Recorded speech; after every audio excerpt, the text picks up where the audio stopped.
Hey all, this is Reddit Tosker. Today let's talk about this idea that Tears of the Kingdom looks like a glorified Breath of the Wild DLC. I see this idea quite a lot. I see it in various internet forums, and I see it in my own comment section. First, let me accurately describe what the criticism is towards Tears of the Kingdom. The heart of the complaint is basically that Tears of the Kingdom looks like more Breath of the Wild. That the existing trailers don't show how Tears of the Kingdom is going to differentiate itself from its predecessor. It hasn't revealed anything that would make it markedly different. That it's not even Breath of the Wild 2, it's Breath of the Wild 1.5. It's Breath of the Wild with sky islands and vehicle crafting. And that the things that we've seen in trailers are neat, but they are more of the same. They look like things that are just tacked on the existing Breath of the Wild formula, and not anything that could represent an evolution to that formula. Hence the claim that Tears of the Kingdom looks more like a glorified DLC. That it looks less like a sequel and more like a large expansion to Breath of the Wild. And that's pretty much the core of the argument. So, in this video I want to take a look at this criticism without being dismissive. We're going to examine it fairly. We're going to look at the existing evidence, and at the end I'm going to explain why I don't agree with that assessment. So, first of all, I think it's important to give the devil his due. The concerned Zelda fans are not being unreasonable. Nintendo is not revealing very much about Tears of the Kingdom. They're being very mysterious. The trailers that we have had provide fertile ground for speculation, but very little is actually confirmed. Let's use Majora's Mask as an example. Critics of Tears of the Kingdom will point out that it's reusing a lot of the assets that Breath of the Wild used, that it's reusing all of the enemies, and that art and graphic-wise it looks identical. The Tears of the Kingdom defenders will often rebut by pointing to Majora's Mask.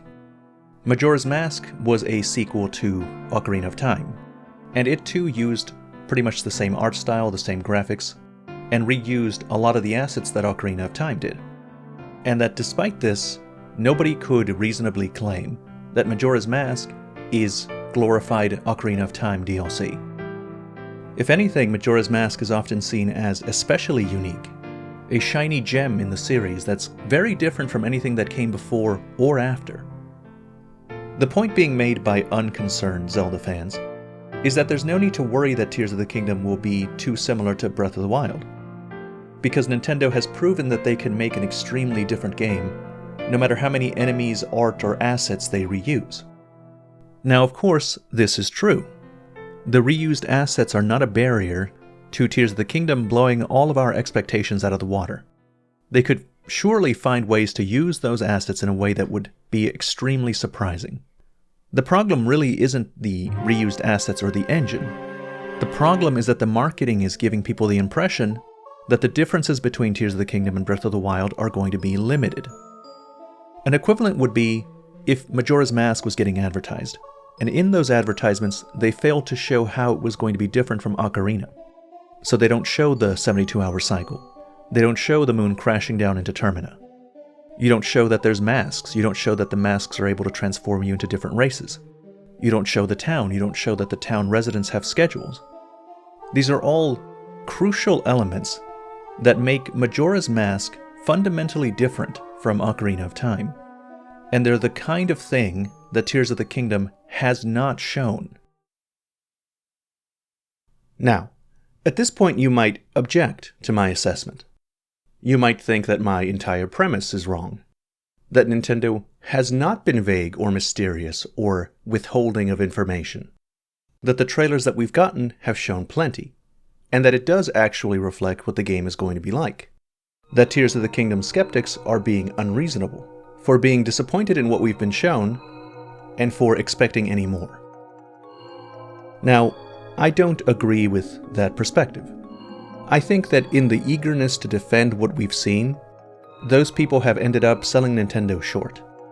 There is simply no way that the trailers we've seen represent 6 years of development, especially when they already had Breath of the Wild as a foundation to work with. To put this into perspective, 6 years is around the same time period between Skyward Sword and Breath of the Wild's releases. It's a huge amount of time. It was enough time to break the established Zelda conventions and build Breath of the Wild from scratch. And they already have Breath of the Wild. They had Breath of the Wild before they started development. Reusing the asset's location and art style allows them to allocate their attention in other areas. Just imagine it. They've been building up on that very stable foundation for 6 years. There is no way that they don't have more to show for it than what the trailers we've seen so far suggest. It is lunacy to assume that what we've seen is plenty. No, what I think is that Nintendo is being deliberately vague so as to not spoil things. Now, I wasn't convinced of that at first. I made a video following the last trailer in which I said that companies usually don't care about spoiling things. They go out of their way to spoil things. Their marketing teams usually push them to do it. But for Nintendo, I've changed my mind. And it's because of this clip. I think that the kind of launch ramp up to the release of this game is going to feel light. I don't think Nintendo feels compelled to show as much as they did for the original game, because it's like, hey, this is the sequel to one of the best games we've ever made. What else do you need to know? You're going to buy it. And I remember when I worked on Breath of the Wild, the leaks, I personally had spoilers. I had a lot of discussions with the dev team on what do you consider to be a spoiler and what do I consider to be a spoiler. They're different, and we had differences different. of opinion. Yeah. And I think that dev team is very committed to the true Nintendo ethos of it. We are going to surprise you, and I don't think we're going to let you discover it. And I think now they have so much leverage to be like, hey, do it our way. We're making this incredible game. Okay. Listen to us, and I think people are going to listen. Now, the person talking is Kit Ellis. His Twitter bio describes him as the former head of social influence content at Nintendo of America. He worked at Nintendo for 14 years, and he had many opportunities to interact and work with Eiji Aonuma and people like him. So the guy knows what he's talking about. And according to him, Nintendo doesn't like spoilers. And he describes that they had to have many conversations with Nintendo to get them to spoil more of Breath of the Wild than they wanted to. In fact, he says that they had differences of opinion as to what even constitutes a spoiler. The implication being that Nintendo considered spoilers things that Kit didn't. All of this implying that Nintendo wanted to be much more conservative than they ended up being with Breath of the Wild's marketing. Kit then goes on to say that since Breath of the Wild did so well, the team has more leverage to do it the way they want to do it. They are able to comfortably release Tears of the Kingdom, spoiling a lot less than they did last time. So, according to him, Nintendo does seem to be that rare company that doesn't just want to use spoilers as a marketing tactic. So, here's what I think. I think that the most logical thing is to assume that Nintendo is in fact hiding a lot. That any big, groundbreaking changes won't be revealed until much closer to release, if they're revealed at all. But that those improvements, evolutions, and changes do in fact exist. I'm hoping and expecting that Tears of the Kingdom is going to blow Breath of the Wild out of the water. It'll make it look like an afterthought.